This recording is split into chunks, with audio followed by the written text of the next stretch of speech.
Siamo con Ugo Giollo, segretario dello SPCGIL del Veneto, e parliamo con lei, segretario, di un argomento molto importante, perché lei fa anche parte della consulta regionale sull'invecchiamento attivo. E quindi tutto quello che bisognerebbe fare per consentire alle persone di accedere a quei servizi, a quelle strutture che rendono possibile un invecchiamento in salute. Come funziona in Regione? Allora, O cosa non funziona? Diciamo che io faccio parte della consulta regionale a nome di CGIL CISL dei pensionati, lo facciamo a rotazione, in questi anni è toccato a me.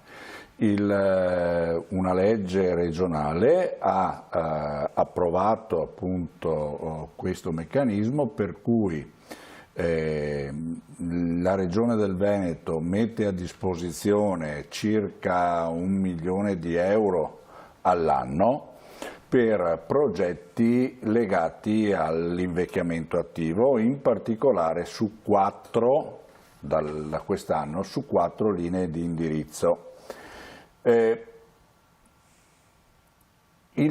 La cosa che mi permetto di dire è che a noi pare che non ci sia un vero e proprio sistema di programmazione, nel senso che ci sono queste risorse a disposizione, non sempre si riesce a utilizzarle come si dovrebbe, ma sono legate a progetti che le singole associazioni, in maniera assolutamente encomiabile chiedono e realizzano,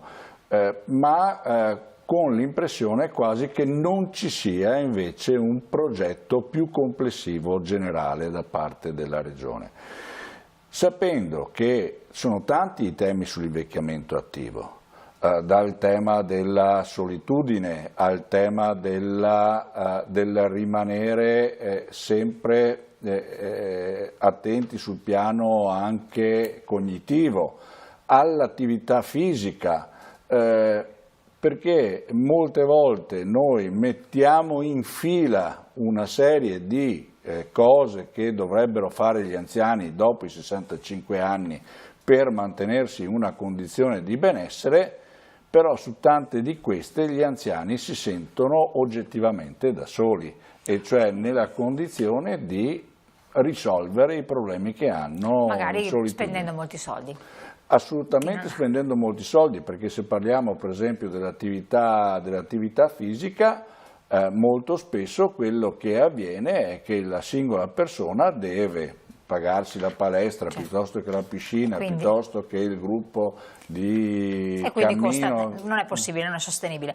Voi sperate di poter intervenire in questo punto di vista? Noi vorremmo che ci fosse una discussione un po' più ampia su questo, che la consulta avesse un peso maggiore rispetto a quanto non ha, per riuscire a spendere probabilmente di più e meglio. Perfetto, grazie segretario, grazie allo SPCGIL e noi ci rivediamo presto.